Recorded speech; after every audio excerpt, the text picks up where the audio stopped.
أعوذ بالله من الشيطان الرجيم. بسم الله الرحمن الرحيم. ألف لام ميم. ذلك الكتاب لا ريب فيه هدى للمتقين الذين يؤمنون بالغيب ويقيمون الصلاة ومما رزقناهم ينفقون والذين يؤمنون بما أنزل إليك وما أنزل من قبلك وبالآخرة هم يوقنون أولئك على هدى من ربهم وأولئك هم المفلحون. إن الذين كفروا سواء عليهم أأنذرتهم أم لم تنذرهم لا يؤمنون. ختم الله على قلوبهم وعلى سمعهم وعلى أبصارهم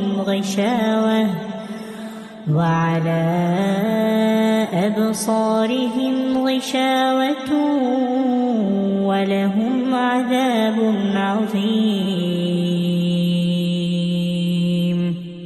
ومن الناس من يقول آمنا بالله وباليوم الآخر وما هم بمؤمنين يخادعون الله والذين آمنوا وما يخدعون إلا أنفسهم وما يشعرون.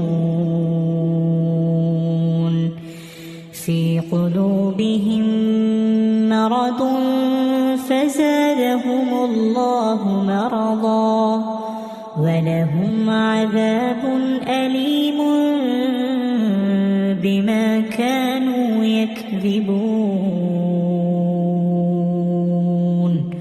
وإذا قيل لهم لا تفسدوا في الأرض قالوا إنما نحن مصلحون. ألا إنهم هم المفسدون ولكن لا يشعرون. وإذا قيل لهم آمنوا كما آمن الناس قالوا أنؤمن كما آمن السفهاء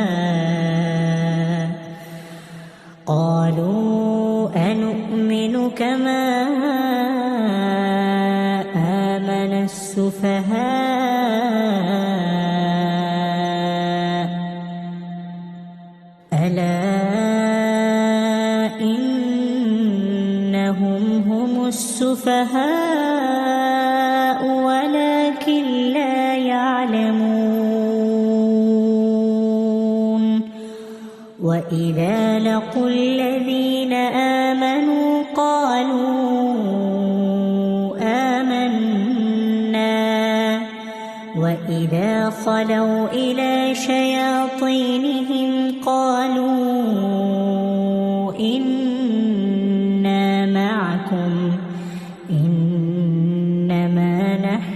مستهزئون الله يستهزئ بهم ويمدهم في طغيانهم يعمهون أولئك الذين اشتروا الضلالة بالهدى فما ربحت تجارتهم وما كانوا مهتدين مثلهم كمثل الذي استوقد نارا فلما أضاءت ما حوله ذهب الله بنورهم وتركهم في ظلمات لا يبصرون صم بكم عمي فهم لا يرجعون أو كصيب من السماء فيه ظلمات ورعد وبرق يجعلون أصابعهم في آذانهم من الصواعق حذر الموت والله محيط بالكافرين يكاد البرق يخطف أبصارهم كلما أضاء لهم مشوا فيه وإذا أظلم عليهم قاموا ولو شاء الله لذهب بسمعهم وأبصارهم إن الله على كل شيء قدير يا أيها الناس اعبدوا ربكم الذي خلقكم والذين من قبلكم لعلكم تتقون الذي جعل لكم الأرض فراشا والسماء بناء وأنزل من السماء ماء فأخرج به من الثمرات رزقا لكم فلا تجعلوا لله أندادا وأنتم تعلمون وإن كنتم في ريب مما نزلنا على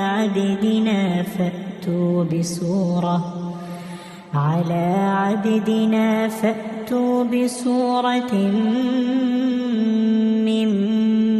مثله وادعوا شهداءكم من دون الله إن كنتم صادقين فإن لم تفعلوا ولن تفعلوا فاتقوا النار التي وقودها الناس والحجارة أعدت للكافرين وبشر الذين آمنوا وعملوا الصالحات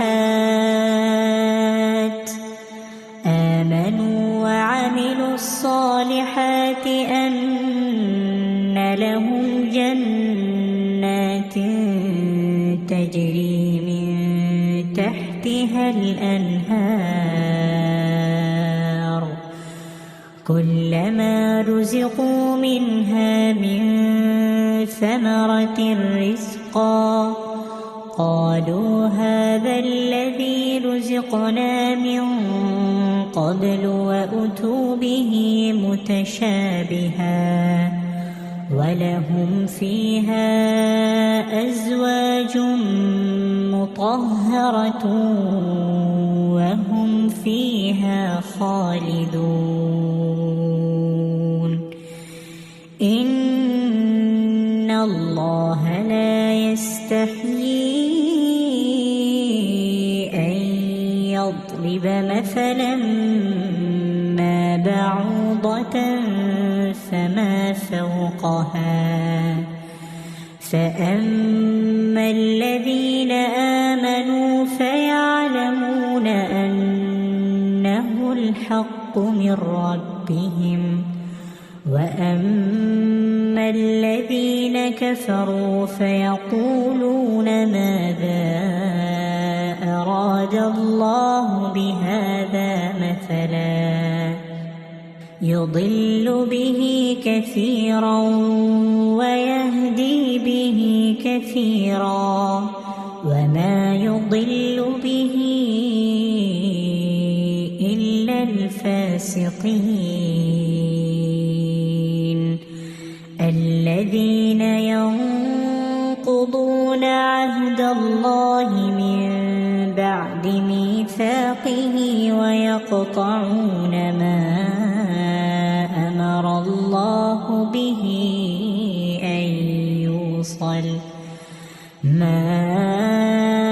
أمر الله به أن يوصل ويفسدون في الأرض أولئك هم الخاسرون كيف تكفرون بالله وكنتم أمواتا فأحياكم ثم يميتكم ثم يحييكم ثم إليه ترجعون هو الذي خلق لكم ما في الأرض جميعا ثم استوى إلى السماء فسواهن 7 سماوات وهو بكل شيء عليم وإذ قال ربك للملائكة إني جاعل في الأرض خليفة قالوا أتجعل فيها من يفسد فيها ويسفك الدماء ونحن نسبح بحمدك ونقدس لك قال إني أعلم ما لا تعلمون وعلم آدم الأسماء كلها ثم عرضهم على الملائكة فقال أنبئوني بأسماء هؤلاء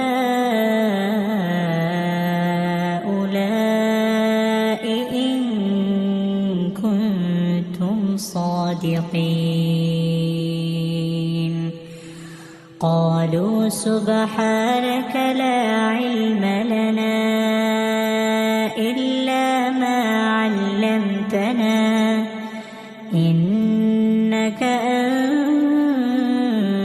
العليم الحكيم قال يا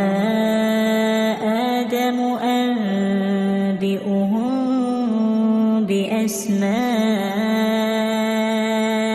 بأسمائهم فلما أنبأهم بأسمائهم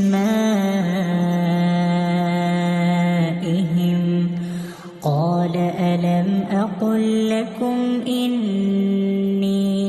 أعلم غيب السماوات والأرض وأعلم ما تبدون وما كنتم تكتمون وإذ قلنا للملائكة اسجدوا لآدم فسجدوا إلا إبليس أبى واستكبر وكان من الكافرين وقلنا يا آدم اسكن أنت وزوجك الجنة وكلا منها رغدا حيث شئتما ولا تقربا هذه الشجرة فتكونا من الظالمين فأزلهما الشيطان عنها فأخرجهما مما كانا فيه وقلنا اهبطوا بعضكم لبعض عدو ولكم في الأرض مستقر ومتاع إلى حين فتلقى آدم من ربه كلمات فتاب عليه إنه هو التواب الرحيم قلنا اهبطوا منها جميعا فإما يأتينكم مني هدى فمن تبع هداي فلا خوف عليهم ولا هم يحزنون والذين كفروا وكذبوا بآياتنا أولئك أصحاب النار هم فيها خالدون يا بني إسرائيل اذكروا نعمتي التي أنعمت عليكم وأوفوا بعهدي أوف بعهدكم وإياي فارهبون وآمنوا بما أنزلت مصدقا لما معكم ولا تكونوا أول كافر به ولا تشتروا بآياتي ثمنا قليلا وإياي فاتقون ولا تلبسوا الحق بالباطل وتكتموا الحق وأنتم تعلمون وأقيموا الصلاة وآتوا الزكاة واركعوا مع الراكعين أتأمرون الناس بالبر وتنسون أنفسكم وأنتم تتلون الكتاب أفلا تعقلون واستعينوا بالصبر والصلاة وإنها لكبيرة إلا على الخاشعين الذين يظنون أنهم ملاقو ربهم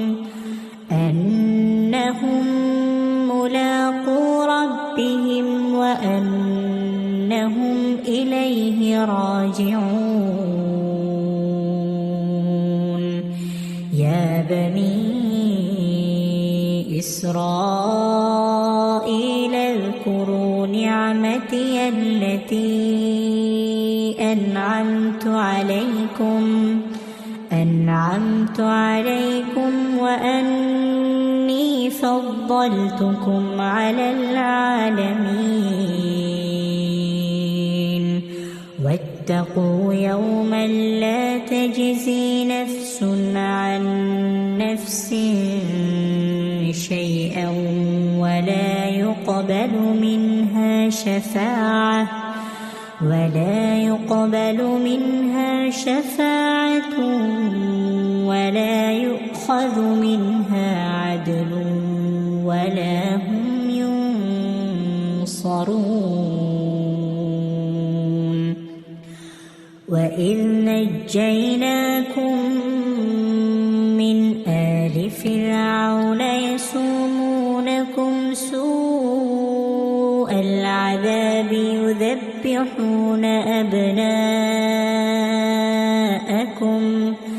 يذبحون أبناءكم ويستحيون نساءكم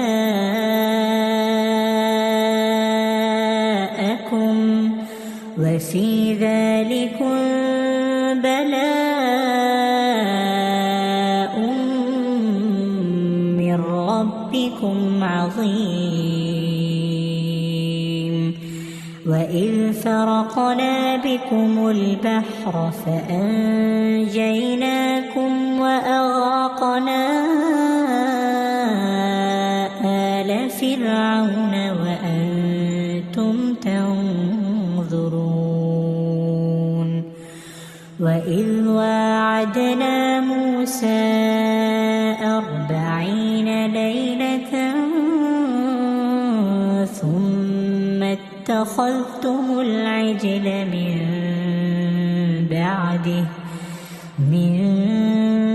بعده وأنتم ظالمون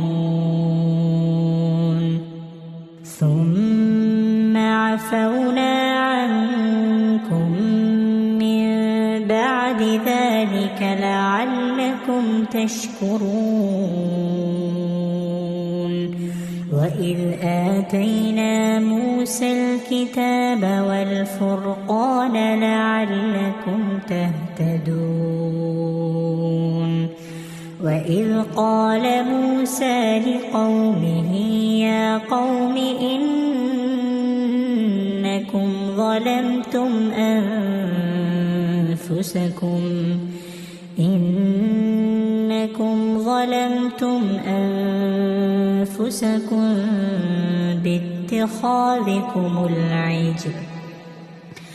باتخاذكم العجل فتوبوا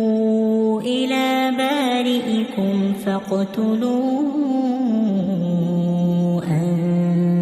أنفسكم ذلكم خير لكم عند بارئكم فتاب عليكم إنه هو التواب الرحيم وإذ قلتم يا موسى لن نؤمن لك حتى نرى الله جهرة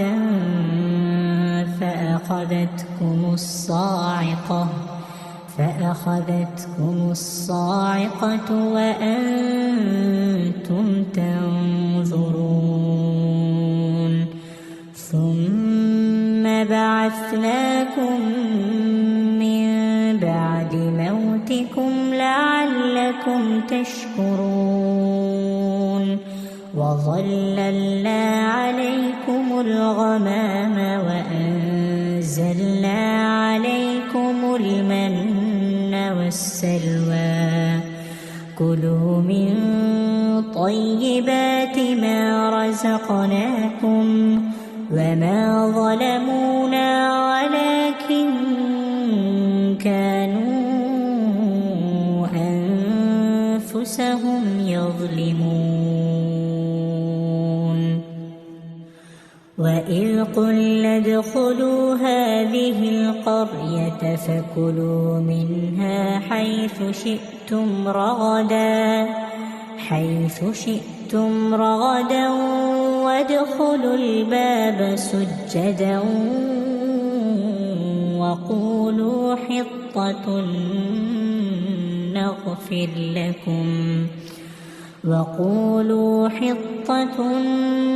نغفر لكم خطاياكم وسنزيد المحسنين فبدل الذين ظلموا قولا غير الذي قيل لهم فأنزلنا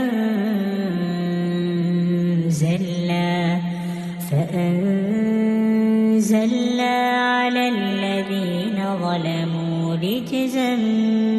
من السماء بما كانوا يفسقون وإذ استسقى موسى لقومه فقلنا اضرب بعصاك الحجر فانفجرت منه 12 عينا قد علم كل أناس مشربهم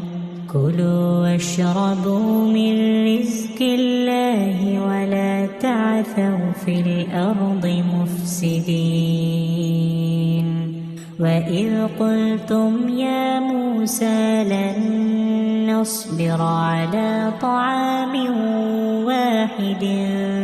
فادع لنا ربك يخرج لنا مما تنبت الأرض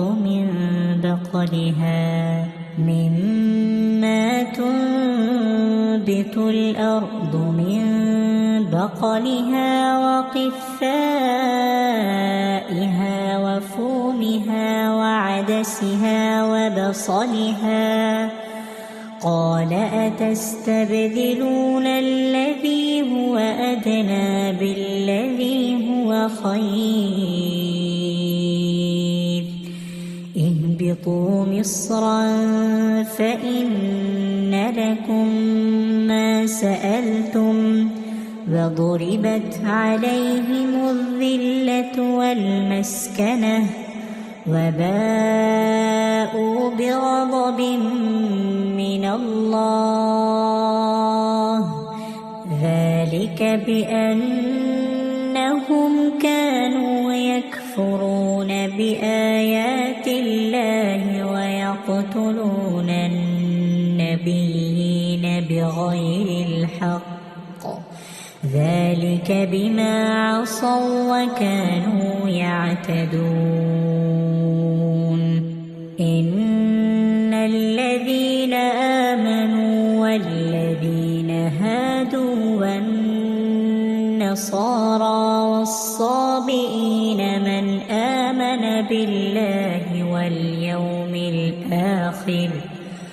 من آمن بالله واليوم الآخر وعمل صالحا فلهم أجرهم عند ربهم ولا خوف عليهم ولا هم يحزنون وإذ أخذنا ميثاقكم ورفعنا فوقكم الطور خذوا ما آتيناكم بقوة واذكروا ما فيه لعلكم تتقون ثم توليتم من بعد ذلك فلولا فضل الله عليكم ورحمته لكنتم من الخاسرين ولقد علمتم الذين اعتدوا منكم في السبت فقلنا لهم كونوا قردة خاسئين فجعلناها نكالا لما بين يديها وما خلفها وموعظة للمتقين وإذ قال موسى لقومه إن الله يأمركم أن تذبحوا بقرة قالوا أتتخذنا هزوا قال أعوذ بالله أن أكون من الجاهلين قالوا ادع لنا ربك يبين لنا ما هي قال إنه يقول إنها بقرة لا فارض ولا بكر عوان بين ذلك فافعلوا ما تؤمرون قالوا ادع لنا ربك يبين لنا ما لونها قال إنه يقول إنها بقرة صفراء فاقع لونها تسر الناظرين قالوا ادع لنا ربك يبين لنا ما هي إن البقرة شابه علينا وإنا إن شاء الله لمهتدون قال إنه يقول إنها بقرة لا ذلول تثير الأرض ولا تسقي الحرث مسلمة لا شية فيها قالوا الآن جئت بالحق فذبحوها وما كادوا يفعلون وإذ قتلتم نفسا فادارأتم فيها والله مخرج ما كنتم تكتمون فقلنا اضربوه ببعضها كذلك يحيي الله الموتى ويريكم آياته لعلكم تعقلون ثم قست قلوبكم من بعد ذلك فهي كالحجارة أو أشد قسوة وإن من الحجارة لما يتفجر منه الأنهار وإن منها لما يشقق فيخرج منه الماء وإن منها لما يهبط يهبط من خشية الله وما الله بغافل عما تعملون أفتطمعون أن يؤمنوا لكم وقد كان فريق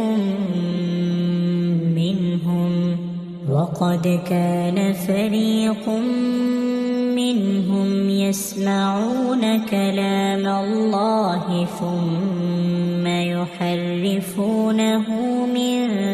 بعد ما عقلوه وهم يعلمون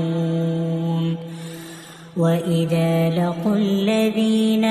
آمنوا قالوا آمنا وإذا خلا بعضهم إلى بعض قالوا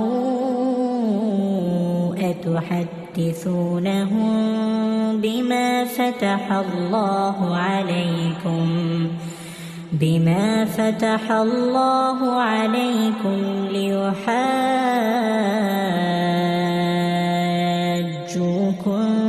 به عند ربكم أفلا تعقلون أولا يعلمون أن الله يعلم ما يسرون وما يعلنون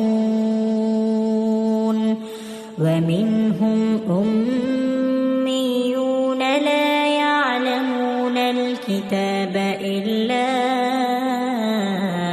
أماني وإن هم إلا يظنون فويل للذين يكتبون الكتاب بأيديهم ثم يقولون هذا من عند الله ليشتروا به ثمنا قليلا فويل لهم مما كتبت أيديهم وويل لهم مما يكسبون وقالوا لن تمسنا النار إلا أياما معدودة قل أتخذتم عند الله عهدا فلن يخلف الله عهده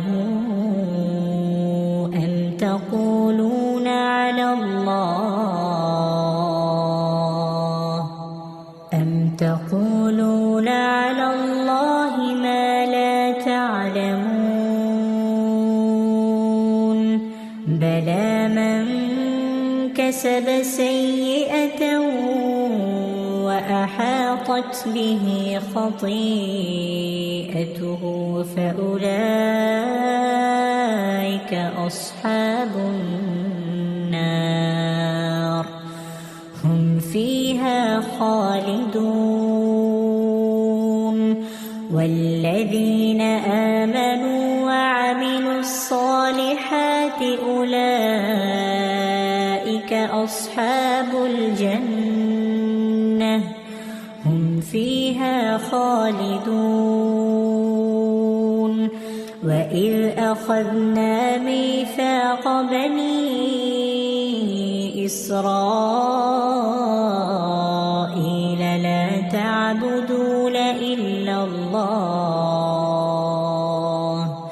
وبالوالدين إحسانا وذي القربى واليتامى والمساكين وقولوا للناس حسنا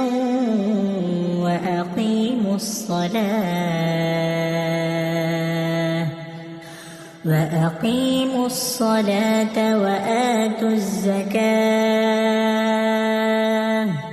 ثم توليتم إلا قليلا وأنتم معرضون وإذ أخذنا ميثاقكم لا تسفكون دماءكم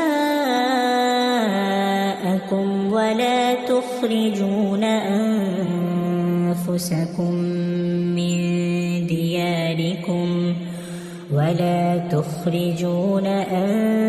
أنفسكم من دياركم ثم أقررتم وأنتم تشهدون ثم أنتم هؤلاء تقتلون أنفسكم وتخرجون فريقا منكم من ديارهم تظاهرون عليهم بالإثم والعدوان وإن يأتوكم أسارى تفادوهم وهو محرم عليكم إخراجهم أفتؤمنون ببعض الكتاب وتكفرون ببعض فما جزاء من يفعل ذلك منكم إلا خزي في الحياة الدنيا ويوم القيامة يردون إلى أشد العذاب وما الله بغافل عما تعملون أولئك الذين اشتروا الحياة الدنيا بالآخرة فلا يخفف عنهم العذاب ولا هم ينصرون ولقد آتينا موسى الكتاب وقفينا من بعده بالرسل وآتينا عيسى ابن مريم البينات وأيدناه بروح القدس أفكلما جاءكم رسول بما لا تهوى أنفسكم استكبرتم ففريقا كذبتم وفريقا تقتلون وقالوا قلوبنا غلف بل لعنهم الله بكفرهم فقليلا ما يؤمنون ولما جاءهم كتاب من عند الله مصدق لما معهم وكانوا من قبل يستفتحون على الذين كفروا فلما جاءهم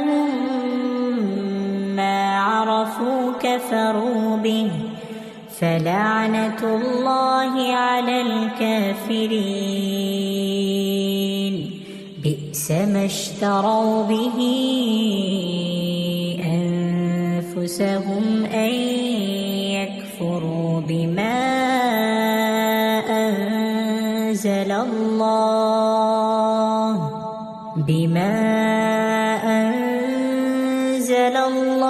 بغيا أن ينزل الله من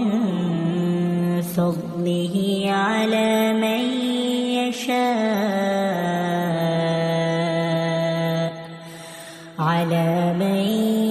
يشاء من عباده فباءوا بغضب على غضب وللكافرين عذاب مهين.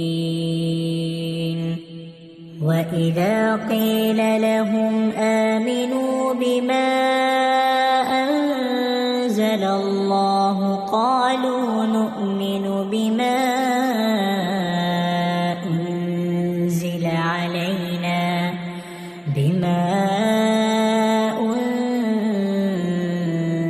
علينا ويكفرون بما وراءه وهو الحق مصدقا لما معهم. قل فلم تقتلون أنبياء الله من قبل إن كنتم مؤمنين. ولقد جاءكم موسى بالبينات ثم اتخذتم العجل من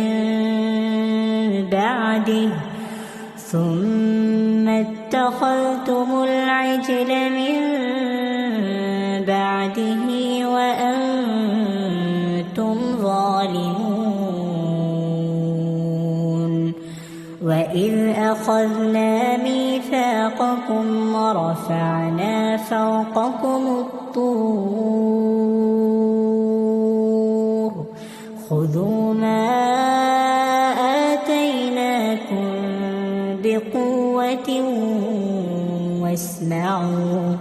قالوا سمعنا وعصينا وأشربوا في قلوبهم العجل بكفرهم. قل بئس ما يأمركم به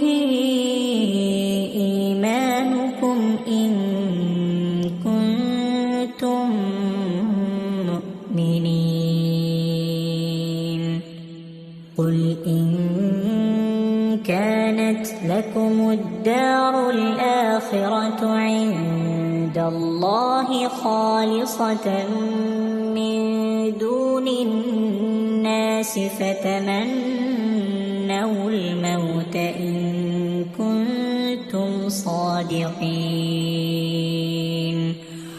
ولن يتمنوه أبدا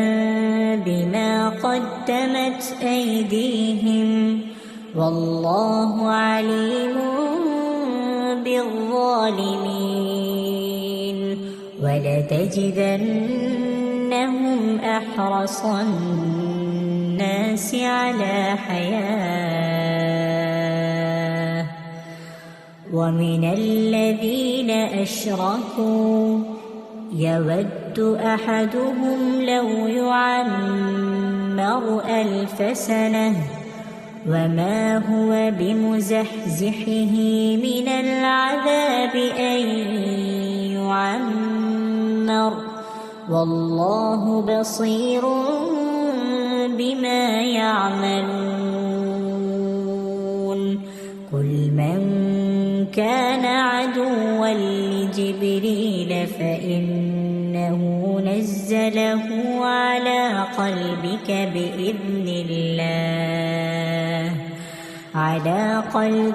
بإذن الله مصدقا لما بين يديه وهدى وبشرى للمؤمنين. من كان عدوا لله وملائكته ورسله وجبريل وميكال فإن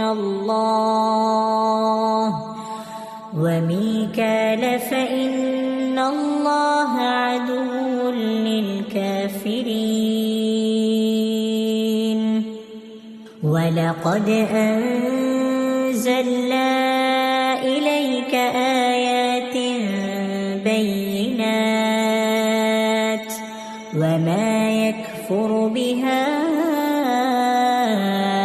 إلا الفاسقون. أَوَكُلَّمَا عَاهَدُوا عَهْدًا نَبَذَهُ فَرِيقٌ مِّنْهُمْ بَلْ أَكْثَرُهُمْ لَا يُؤْمِنُونَ وَلَمَّا جَاءَهُمْ رَسُولٌ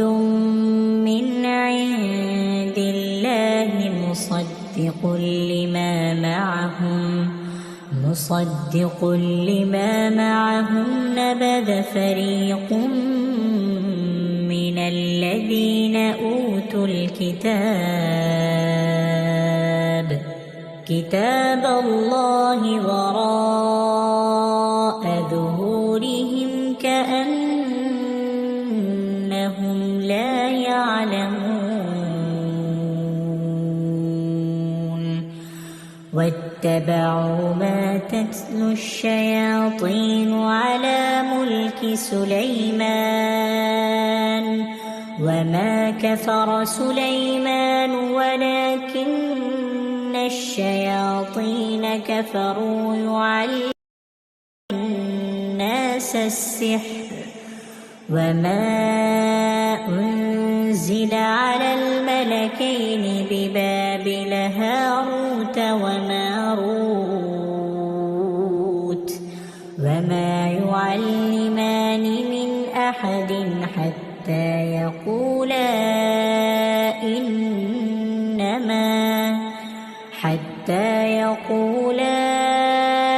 إِنَّمَا نَحْنُ فِتْنَةٌ فَلَا تَكْفُرْ فَيَتَعَلَّمُونَ مِنْهُمَا مَا يُفَرِّقُونَ بِهِ بَيْنَ الْمَرْءِ وَزَوْجِهِ وَمَا هُمْ بِضَارِّينَ بِهِ مِنْ أَحَدٍ إِلَّا بِإِذْنِ اللَّهِ وَيَتَعَلَّمُونَ مَا يَضُرُّهُمْ وَلَا يَنفَعُهُمْ وَلَقَدْ عَلِمُوا لَمَنِ اشْتَرَاهُ مَا لَهُ فِي الْآخِرَةِ مِنْ خَلَاقٍ وَلَبِئْسَ مَا شَرَوْا بِهِ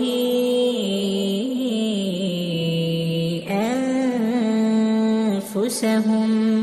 لَوْ كَانُوا يَعْلَمُونَ وَلَوْ أَنَّهُمْ آمَنُوا وَاتَّقَوْا لَمَثُوبَةٌ مِّنْ عِندِ اللَّهِ خَيْرٌ لَوْ كَانُوا يَعْلَمُونَ يَا أَيُّهَا الَّذِينَ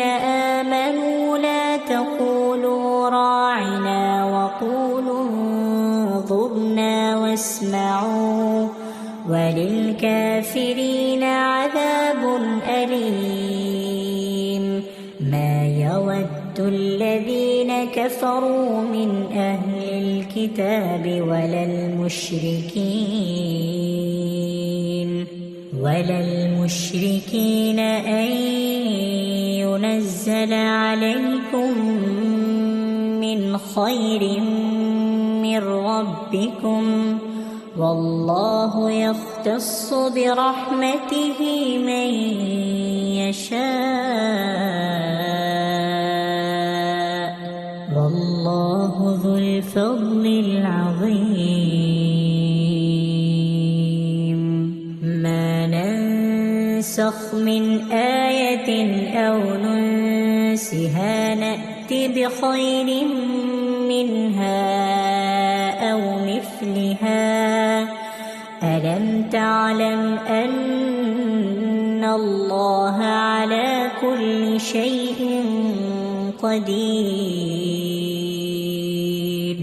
أَلَمْ تَعْلَمْ أَنَّ اللَّهَ لَهُ مُلْكُ السَّمَاوَاتِ وَالْأَرْضِ وَمَا لَكُم مِّن دُونِ اللَّهِ مِن وَلِيٍّ وَلَا نَصِيرٍ أَمْ أم تريدون أن تسألوا رسولكم كما سئل موسى من قبل ومن يتبدل الكفر بالإيمان فقد ضل سواء السبيل ود كثير من أهل الكتاب لو يردونكم من بعد إيمانكم كفارا حسدا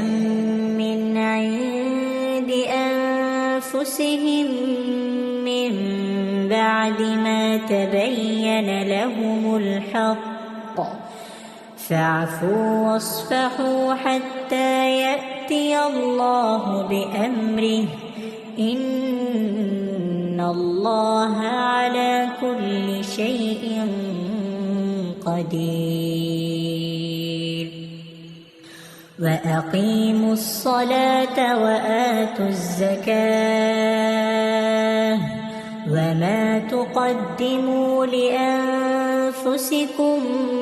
من خير تجدوه عند الله إن الله بما تعملون بصير وقالوا لن يدخل الجنة إلا من كان هودا أو نصارى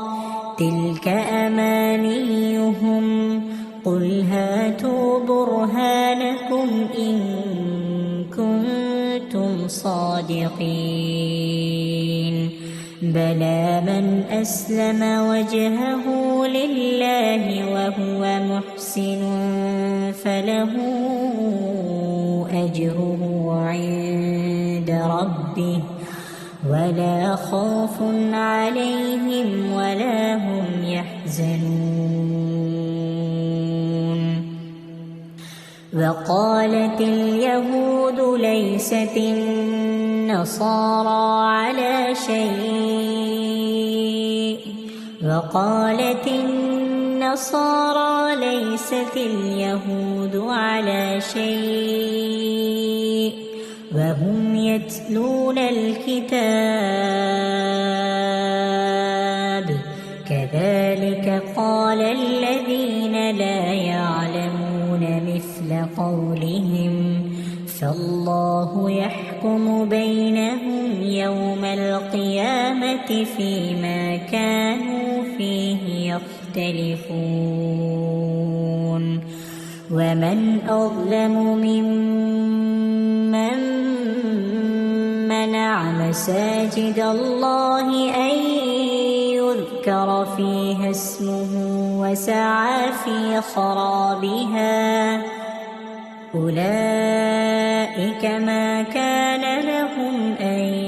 يدخلوها إلا خائفين لهم في الدنيا خزي ولهم في الآخرة عذاب عظيم ولله المشرق والمغرب فأينما تولوا فثم وجه الله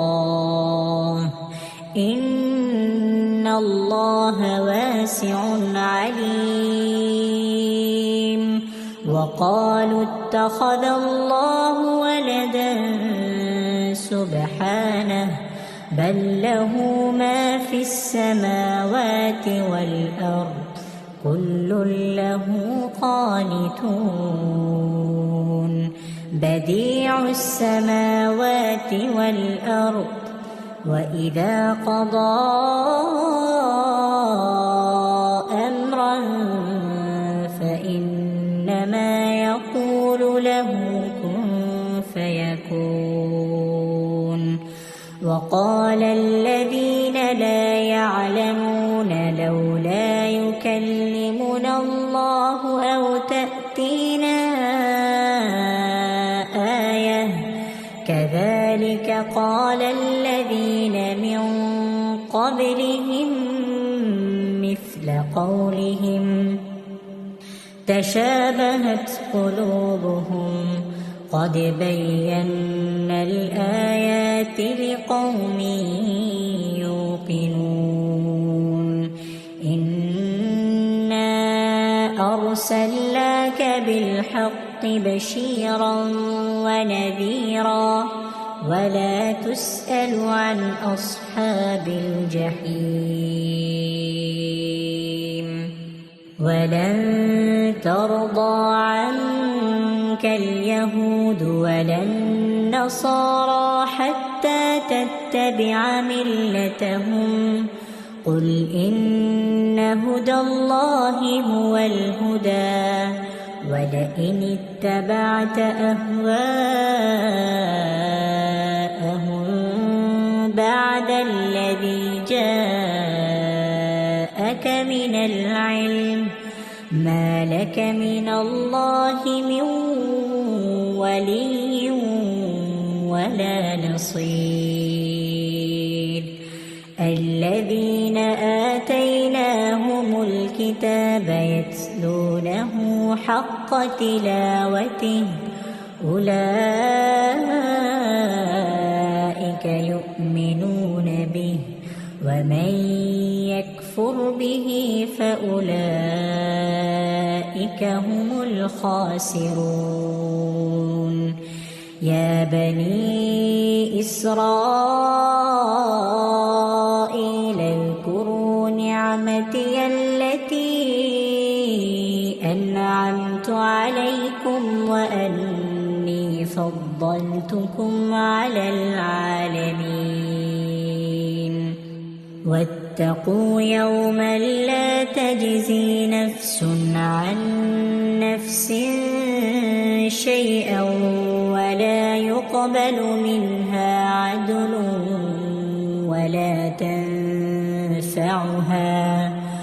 ولا تنفعها شفاعة ولا هم ينصرون وإذ ابتلى إبراهيم ربه بكلمات فأتمهن قال إني جاعلك للناس إماما قال ومن ذريتي قال لا ينال عهد الظالمين وإذ جعلنا البيت مثابة للناس وأمنا واتخذوا من مقام إبراهيم مصلى وعهدنا إلى إبراهيم وإسماعيل أن طهرا بيتي للطائفين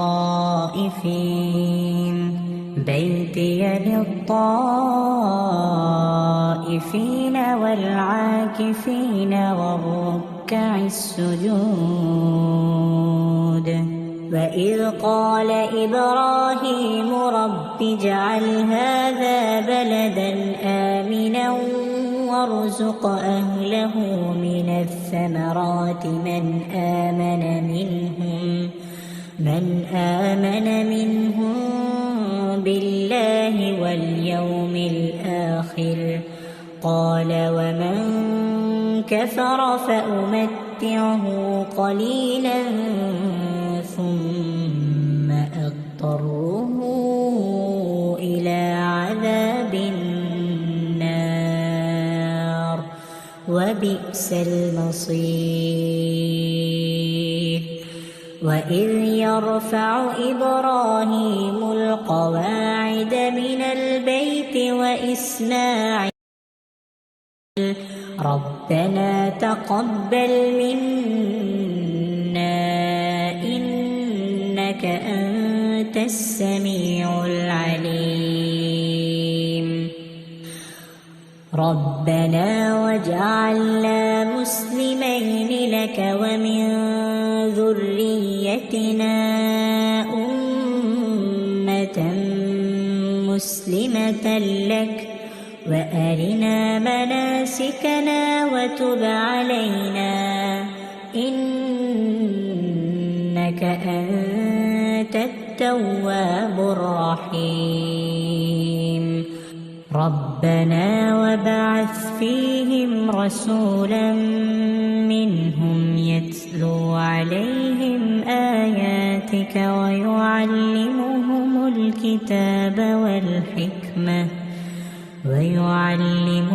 الكتاب والحكمة ويزكيهم إنك أنت العزيز الحكيم ومن يرغب عن ملة إبراهيم إلا من سفه نفسه ولقد اصطفيناه في الدنيا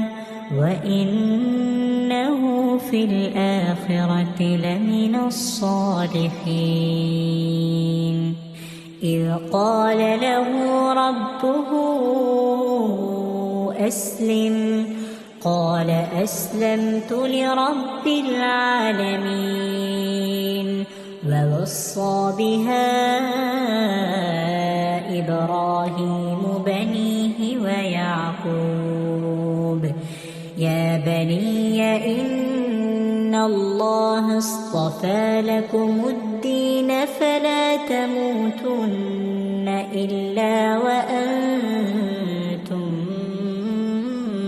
مسلمون أم كنتم شهداء إذ حضر يعقوب الموت إذ قال لبنيه ما تعبدون من بعدي قالوا نعبد إلهك وإله آبائك إبراهيم وإسماعيل وإسحاق إلها واحدا ونحن له مسلمون تلك أمة قد خلت لها ما كسبت ولكم ما كسبتم ولا تسألون عما كانوا يعملون وقالوا كونوا هودا أو نصارى تهتدوا قل بل ملة إبراهيم حنيفا وما كان من المشركين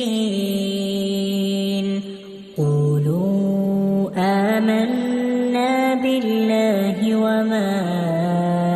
أنزل إلينا وما أنزل إلى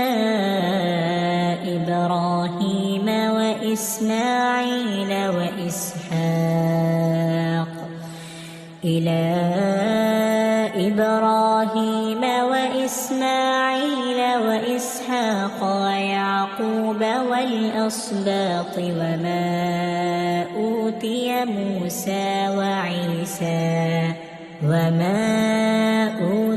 موسى وعيسى وما أوتي النبيون من ربهم لا نفرق بين أحد منهم ونحن له مسلمون فإن آمنوا بمثل ما آمنتم به فقد اهتدوا وإن تولوا فإنما هم في شقاق فسيكفيكهم الله وهو السميع العليم صبغة الله أحسن من الله صبغة ونحن له عابدون قل أتحاجوننا في الله وهو ربنا وربكم ولنا أعمالنا ولكم أعمالكم ونحن له مخلصون أم تقولون إن إبراهيم وإسماعيل وإسحاق ويعقوب والأسباط كانوا هودا أو نصارى قل أأنتم أعلم أم الله ومن أظلم ممن كتم شهادة عنده من الله وما الله بغافل عما تعملون تلك أمة قد خلت لها ما كسبت ولكم ما كسبتم ولا تسألون عما كانوا يعملون سيقول السفهاء من الناس ما ولاهم عن قبلتهم التي كانوا عليها قل لله المشرق والمغرب يهدي من يشاء إلى صراط مستقيم وكذلك جعلناكم أمة وسطا لتكونوا شهداء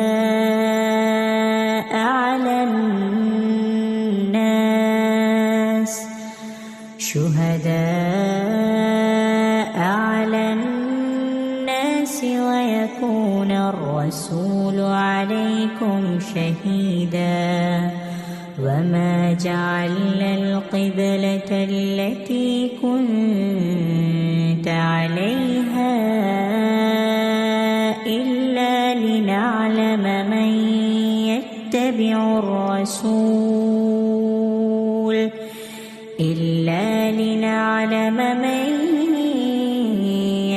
يتبع الرسول ممن ينقلب على عقبيه وإن كانت لكبيرة إلا على الذين هدى الله وما كان الله ليضيع إيمانكم إن الله بالناس لرءوف رحيم قد نرى تقلب وجهك في السماء فلنولينك قبلة ترضاها فول وجهك شطر المسجد الحرام وحيث ما كنتم فولوا وجوهكم شطره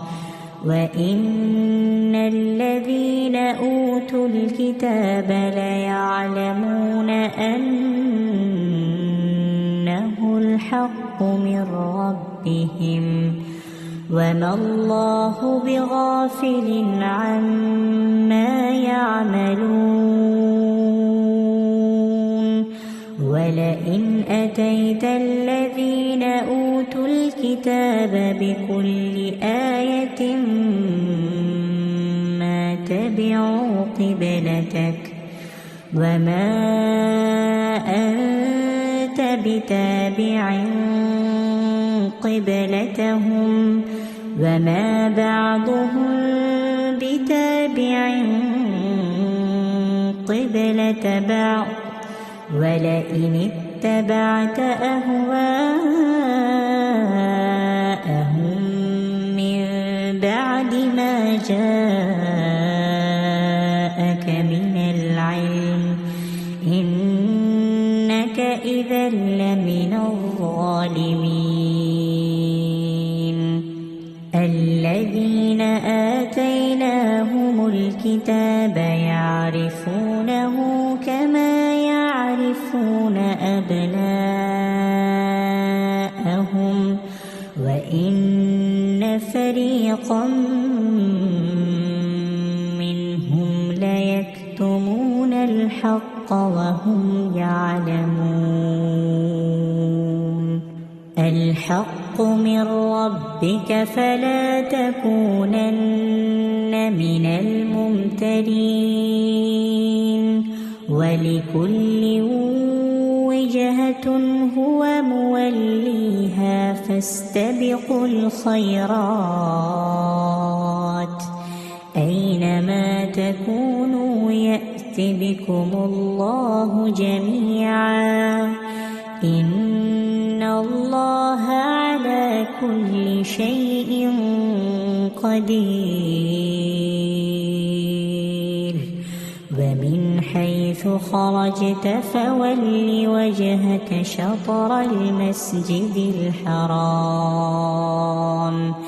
وإنه للحق من ربك وما الله بغافل عما تعملون. ومن حيث خرجت فول وجهك شطر المسجد الحرام وحيث ما كنتم فولوا وجوهكم شطره لئلا يكون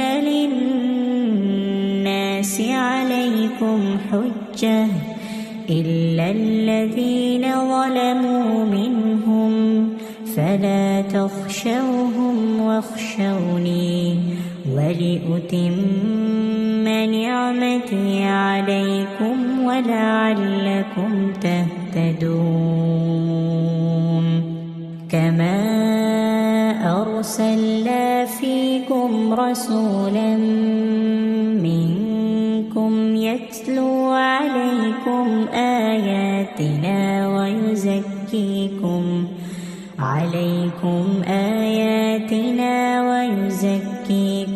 ويعلمكم الكتاب والحكمة ويعلمكم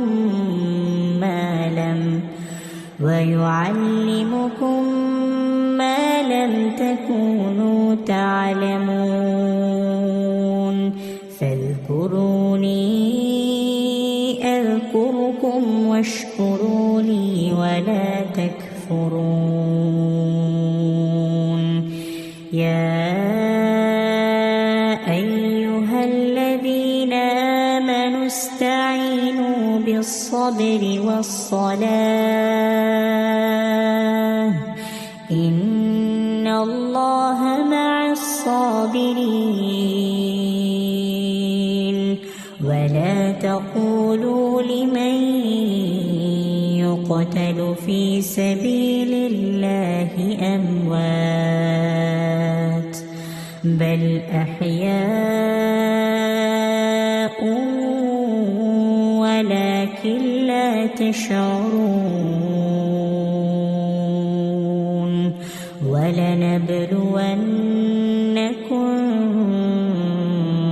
بشيء من الخوف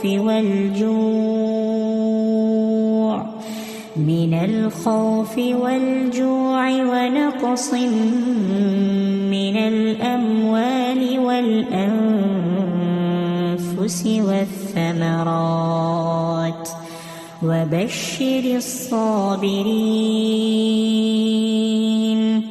الذين إذا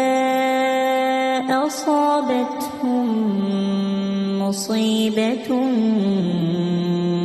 قالوا مصيبة قالوا إنا لله وإنا إليه راجعون أولئك عليهم صلوات من ربهم ورحمة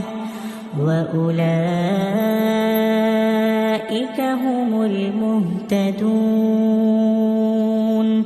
إن الصفا والمروة من شعائر الله فمن حج البيت أو اعتمر فلا جناح عليه أن يطوف بهما ومن تطوع خيرا فإن الله شاكر عليم إن الذين يكتمون ما أنزلنا من البينات والهدى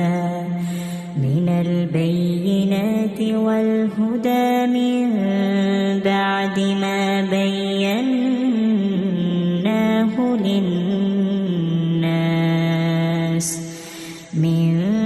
بعد ما بيناه للناس في الكتاب أولئك يلعنهم الله ويلعنهم اللاعنون إلا الذين تابوا وأصلحوا وبينوا فأولئك أتوب عليهم وأنا التواب الرحيم إن الذين كفروا وماتوا وهم كفار أولئك عليهم لعنة الله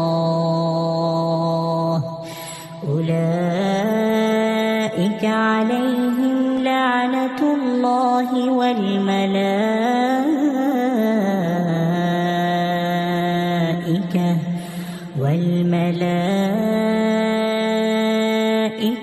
والناس أجمعين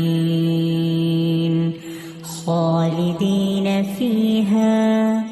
لا يخفف عنهم العذاب ولا هم ينظرون وإلهكم إله واحد لا إله إلا هو الرحمن الرحيم إن في خلق السماوات والأرض واختلاف الليل والنهار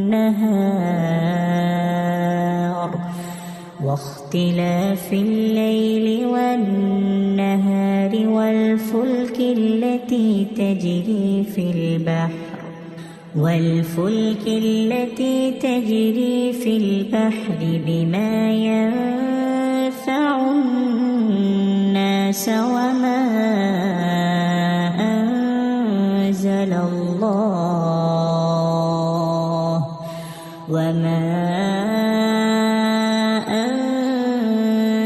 الله من السماء من ماء فأحيا به الأرض بعد موتها وبث فيها من كل دابة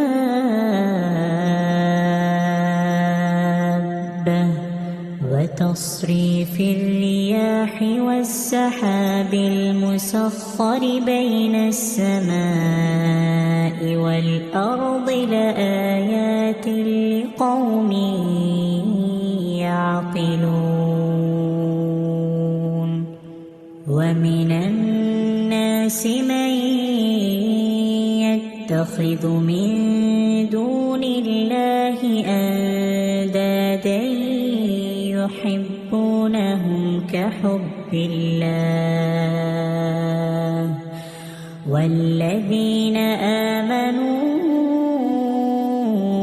أشد حبا لله ولو يرى الذين ظلموا إذ يرون العذاب أن القوة لله جميعا وأن الله شديد العذاب إذ تبرأ الذين اتبعوا من الذين اتبعوا ورأوا العذاب وتقطعت بهم الأسباب وقال الذين اتبعوا لو أن لنا كرة فنتبرأ منهم كما تبرأوا منا كذلك يريهم الله أعمالهم حسرات عليهم وما هم بخارجين من النار يا أيها الناس كلوا مما في الأرض حلالا طيبا ولا تتبعوا خطوات الشيطان إنه لكم عدو مبين إنما يأمركم بالسوء والفحشاء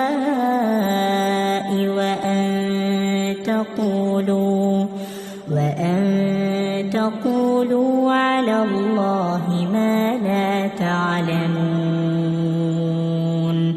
وإذا قيل لهم اتبعوا ما أنزل الله قالوا بل نتبع ما ألفينا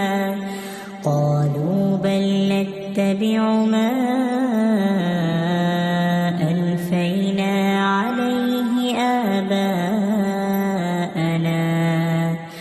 أولو كان آباؤهم لا يعقلون شيئا ولا يهتدون ومثل الذين كفروا كمثل الذي ينعق بما لا يسمع إلا دعاء ونداء صم بكم عمي فهم لا يعقلون يا أيها الذين آمنوا كلوا من طيبات ما رزقناكم واشكروا لله إن كنتم إياه تعبدون إنما حرم عليكم الميتة والدم ولحم الخنزير وما أهل به لغير الله فمن اضطر غير باغ ولا عاد فلا إثم عليه إن الله غفور رحيم إن الذين الذين يكتمون ما أنزل الله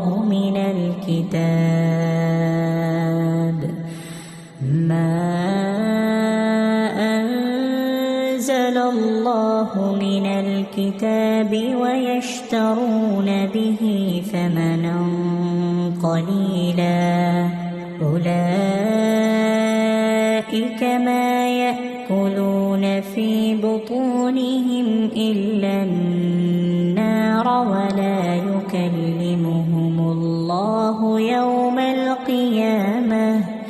ولا يكلمهم الله يوم القيامة ولا يزكيهم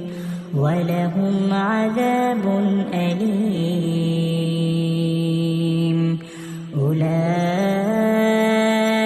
الذين اشتروا الضلالة بالهدى والعذاب بالمغفرة فما أصبرهم على النار ذلك بأن الله نزل الكتاب بالحق وإن الذين اختلفوا في الكتاب لفي شقاق بعيد ليس البر أن تولوا وجوهكم قبل المشرق والمغرب ولكن البر من آمن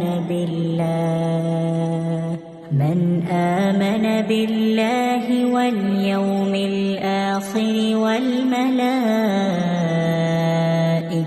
والكتاب والنبيين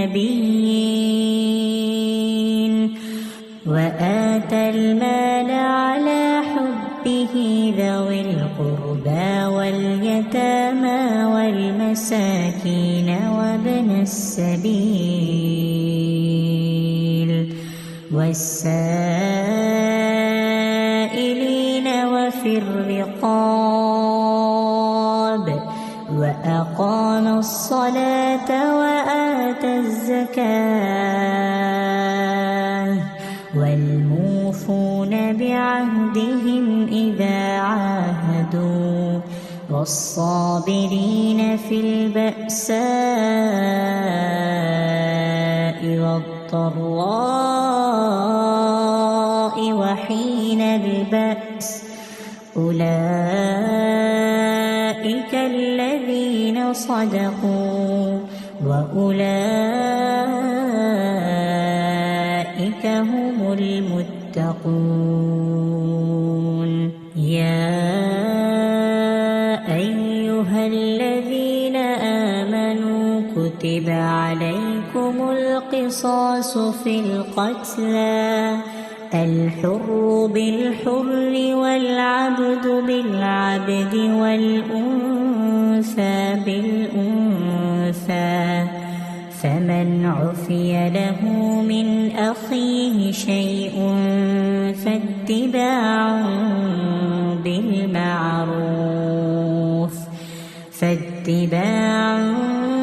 بالمعروف وأداء إليه بإحسان ذلك تخفيف من ربكم ورحمة فمن اعتدى بعد ذلك فله عذاب أليم ولكم في القصاص حياة يا أولي الألباب لعلكم تتقون كتب عليكم إذا حضر أحدكم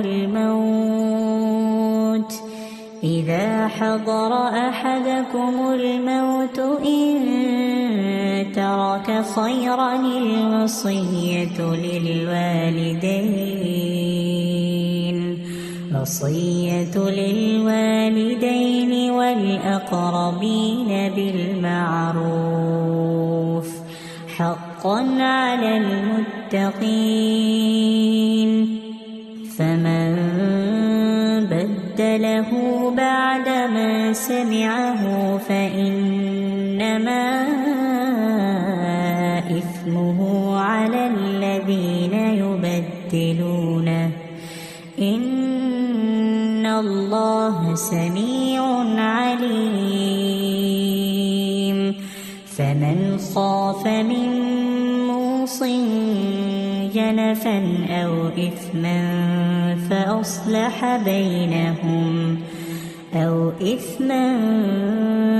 فأصلح بينهم فلا إثم عليه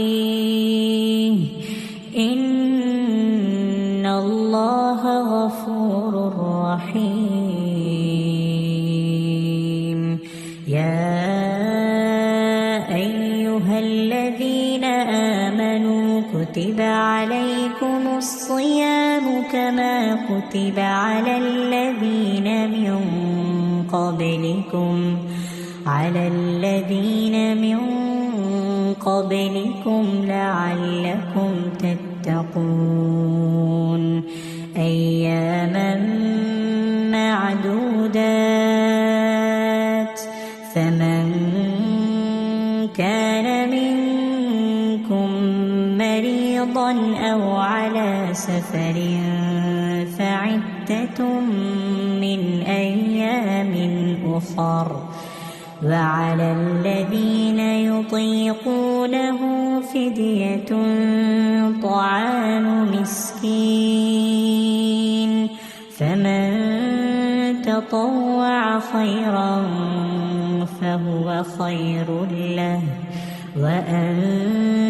تصوموا خير لكم إن كنتم تعلمون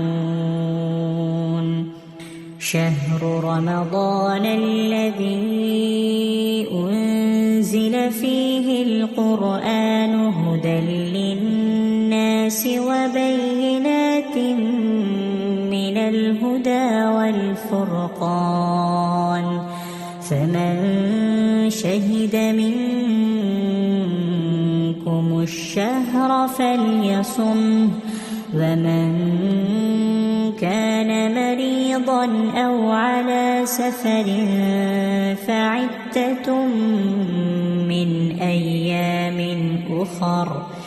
يريد الله بكم اليسر ولا يريد بكم العسر ولتكملوا العدة ولتكبروا الله على ما هداكم ولعلكم تشكرون وإذا سألك عبادي عني فإني قريب أجيب دعوة الداع إذا دعاني فليستجيبوا لي وليؤمنوا بي لعلهم يرشدون أحل لكم ليلة الصيام الرفث إلى نسائكم هن لباس لكم وأنتم لباس لهن علم الله أنكم كنتم تختانون أنفسكم فتاب عليكم وعفى عنكم فالآن باشروهن وابتغوا ما كتب الله لكم وكلوا واشربوا حتى يتبين لكم الخيط الأبيض من الخيط الأسود من الفجر ثم أتموا الصيام إلى الليل ولا تباشروهن عاكفون في المساجد تلك حدود الله فلا تقربوها كذلك يبين الله آياته للناس لعلهم يتقون ولا تأكلوا أموالكم بينكم بالباطل وتدلوا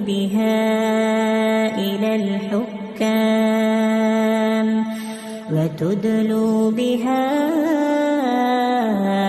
إلى الحكام لتأكلوا فريقا من أموال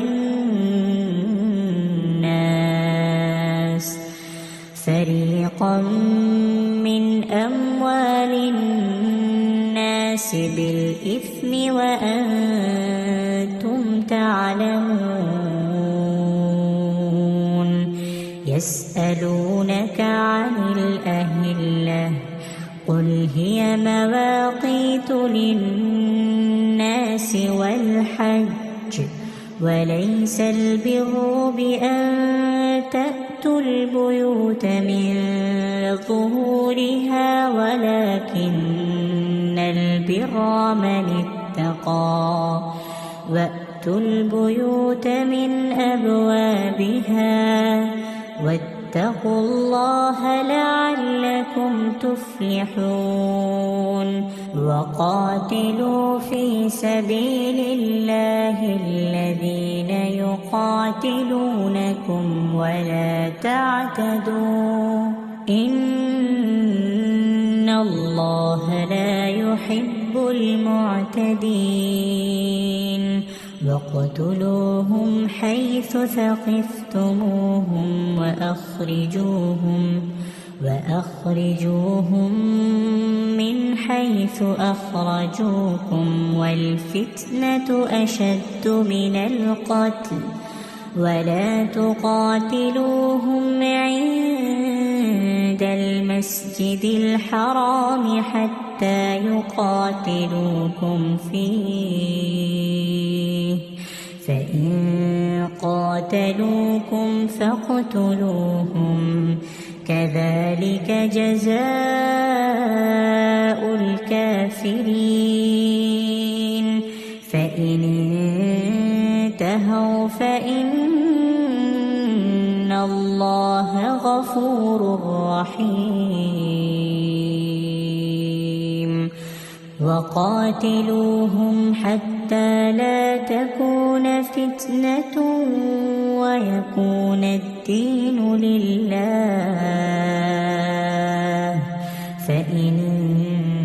انتهوا فلا عدوان إلا على الظالمين الشهر الحرام بالشهر الحرام والحرمات قصاص فمن اعتدى عليكم فاعتدوا عليه بمثل ما اعتدى عليكم واتقوا الله واعلموا أن الله مع المتقين وأنفقوا في سبيل الله ولا تلقوا بأيديكم إلى التهلكة وأحسنوا إن الله يحب المحسنين وأتموا الحج والعمرة لله فإن أحصرتم فما استيسر من الهدي ولا تحلقوا رؤوسكم حتى يبلغ الهدي محله فمن كان منكم مريضا أو به أذى من رأسه ففدية من